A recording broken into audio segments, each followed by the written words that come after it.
Keefe D was there when B.I.G. got hit up. Gene Deal, he told it all. He told everything that went down. And he said Puff should have gotten that car, not B.I.G. At the end of the day, man, R.I.P. Kim Porter, R.I.P. Tupac, R.I.P. B.I.G., man, get well Cassie, get well Al B. Sure, and everybody else who was at them parties that Diddy kept throwing, making these people come, man, I would like to say get well to everybody who was involved in it because they didn't deserve to get did like that. Diddy has no remorse. He's a terrible human being. He bogus for what he did to these people, and he bogus for what he did to Tupac.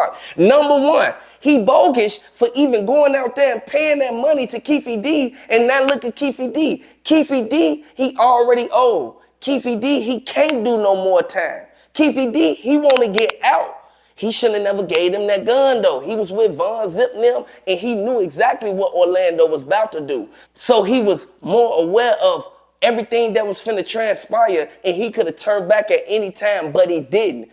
Everybody know exactly how they got down, but look at the result of it. Hit the like button, subscribe to the channel. Let me know if you're a fan of Tupac. Let me know if you think that Snoop Dogg, bogus for what he did, because by his name even getting mentioned in it, anything that got something to do with what Tupac had going on, knowing the history that they had and knowing that Suge Knight tried to do something to him, man, we all know for a fact that he was going to click up with Diddy at the end of the day. Hit the like button, subscribe to the channel.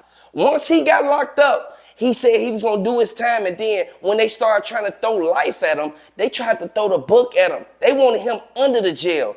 That's when he started telling on every single person who played a role in it, everybody who he gave the gun to, even Von Zip, who stole half of the money. And prosecutors say Davis incriminated himself in his 2019 memoir, Compton Street Legend, and in this on-camera interview. You said the shots came from the back. Who shot Tupac? The keeper for the code of the streets. It just came from the backseat, bro. Davis now says his previous admissions connected with the shooting were made under duress and for money, claiming he did not write his own memoir and was fed information by police. I shouldn't have said nothing. You know what I'm saying? I shouldn't have said nothing. And I'm innocent, man. Prosecutors declined to respond directly to Davis's new claims. They say their case is strong and they expect a conviction. And didn't even give Orlando Anderson nothing. And I want y'all to know, that's called a send-off, man. At the end of the day, we know for a fact how Keefe D get down. Keefe D, he from LA, but I rock with LA. At the end of the day, Tupac was rocking with LA. If Tupac was still in LA or if he was still in New York, this would have never even happened to him. And the Fed said that they gonna get Keefe D for what he did, regardless of who name he put in it. He shouldn't have never even said nobody else's name because he was the one that admitted it on the body cam when he was in the police car. He told everything and he let them know. He know exactly what they talking about, what happened to Tupac. The police act like they ain't even know what they was arresting him for because they can't release certain information until they get him down to the station. And that's when the prosecutors and the DA gonna come in the room and they gonna let you know everything that you being arrested for. Now, Keefe D thought he was just gonna bun out and get out real quick. He even had other people try to come up there and put 50,000 down.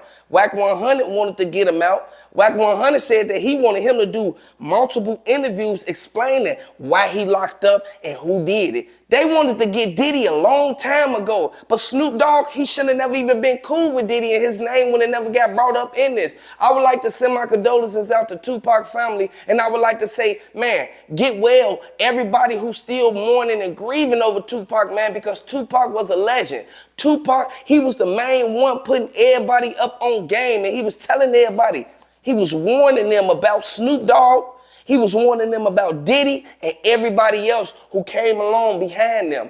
Even Jay-Z wanted Tupac gone because with Tupac still around, what did Jay-Z do? Jay-Z couldn't really drop no hits. He dropped that 99 Problems, and he dropped that The Black Album, and he dropped that Best of Both Worlds with R. Kelly. But look what happened to R. Kelly. Like, they wanted everybody gone so that nobody would know what they really did to the main star of the whole pack, Tupac. Tupac was the main one who was actually out there making good music. It ain't been no good music since Tupac been gone. And y'all know exactly how Diddy get down. Diddy don't care who he crossed. You see what he did to Cassie, Kim Porter, Al B. Sure, and what he did to Kid Cudi. Come on now, they came and tried to testify on that man, and they still end up giving him 4.5 years. Diddy'll be out. But Diddy, he'll never be the same. He had to sell half of his company and he had to sell a few of his cars so that he can be able to even pay them lawyers for this long amount of time. At the end of the day, Diddy bogus for what he did to Tupac. They gonna get him at the end of the day. Just because they ain't say nothing about it instantly when Keefe D got locked up. But Keefe D, he told everything. He even told them Diddy was the one that gave him the money. He even started crying on camera. Davis's arrest followed years of fan-driven theories that an intense rivalry between East Coast and West Coast rappers sparked the fatal attack on Shakur. And I'm being held against my will. I'm supposed to be out there enjoying my twilight. God got my back, and God will see me through this. And let everybody know he shouldn't be going down for this. He was in the car with them. What do they call that? The Fed said that they call that accessory to a murder. At the end of the day, you should have never even put yourself in that predicament. You told them that you gave him the gun. Once you gave him the gun, you should have instantly been thinking about what y'all was finna do, regardless of how much money it was. But it didn't matter at that moment because all he wanted was that money, and he wanted to please Diddy. He wanted Diddy to look at him like he was a hitman. They said that